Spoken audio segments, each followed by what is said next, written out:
কোনো কিছু না জেনে একজন স্ত্রীকে সন্দেহ করা একদমই ঠিক নয়। ভাই বোন দেখুন রাস্তা দিয়ে হাঁটছিল, হঠাৎ বোনটি তার ভাবিকে দেখতে পেয়ে তার ভাইকে বলে। তখন এই ভাইটি তার বউকে ফোন দেয়। ফোন দেওয়ার পর এই বোনটি খুবই অবাক হয়ে যায় তার স্বামীর ফোন দেখে এবং রিসিভ করে।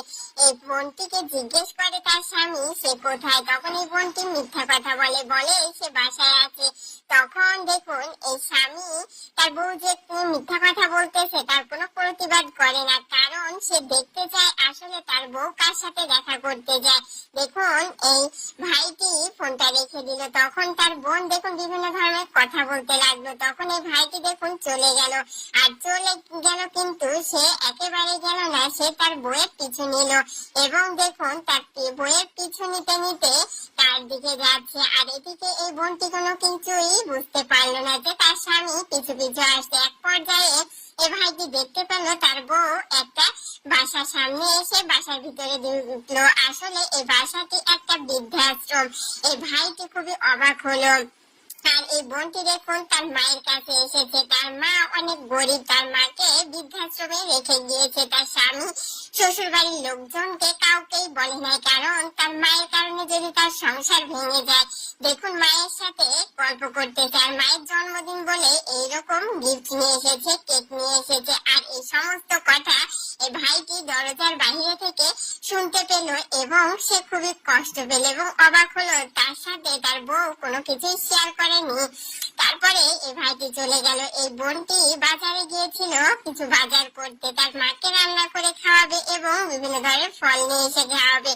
তখন দেখুন এসে দেখলো তার মা নেই, সে খুবই অবাক হলো এবং দেখুন বাইরে এসে তার মাকে খুঁজতে লাগলো। এক পর্যায়ে একটা বোনকে দেখতে পেয়ে তার মা সম্পর্কে জিজ্ঞেস করলো সে দেখেছে কিনা। তখন এই বোনটি বললো সে দেখে নাই। তারপর দেখুন এই বোনটি তার মাকে খুঁজতে খুঁজতে খুবই হতাশ হয়ে গেল এবং কান্না করছিল। এক পর্যায়ে এই লোকটিকেও জিজ্ঞেস করলো তার মা সম্পর্কে দেখেছে কিনা।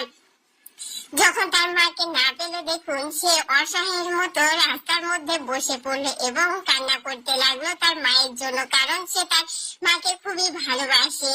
দেখুন এই বোনটি এক পর্যায়ে যখন না পেল তখন সে হতাশ হলো এবং এদিকে দেখুন ওই বোনটির স্বামী তার মাকে বৃদ্ধাশ্রম থেকে বাড়ি নিয়ে এসেছে আর কত যত্ন করছে। আসলে সবাই সমান হয় না। এই ভাইটি অনেক ভালো মানুষ ছিল। এই ভাইটিকে যদি বোঝাইতো তাহলে কিন্তু এই বৃদ্ধ মাকে সে তাদের সাথে রাখতো। এদিকে বোনটি তার মাকে না পেয়ে বাড়ি চলে আসে, আর বাড়িতে এসে দেখে তার মা, আর সে খুবই অবাক হয়ে যায়। তার মাকে জিজ্ঞেস করে সে কিভাবে এখানে আসলো। তখন এই ভাইটি তাকে বলে যে তোমার মাকে তুমি বৃদ্ধাশ্রমে রেখেছো, তুমি কেন আমাকে বলো নাই?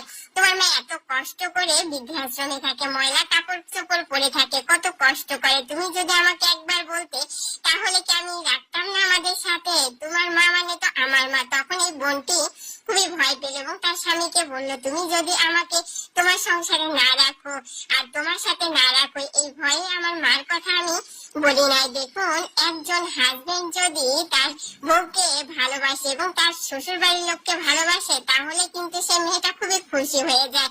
দেখুন এই বোনটিও কিন্তু তার স্বামীর ব্যবহারে খুবই খুশি হলো। আর এই ভাই যে কাজটা করলো আসলে সত্যি অনেক ভালো মনের পরিচয় দিয়েছে এবং অনেক ভালো একটা কাজ করলো। আমাদের সমাজে এমন অনেক জামাই আছে যারা শাশুড়িদের দেখতে পারে না, শ্বশুর বাড়ির লোকদের দেখতে পারে না। তারা যদি একটু সহানুভূতি হতো তাহলে প্রত্যেকটা শ্বশুর শাশুড়ি যদি অসহায় থাকতো খুব সুখে শান্তিতে থাকতে পারতো। ভিডিওটা ভালো লাগলো অবশ্যই শেয়ার করবেন।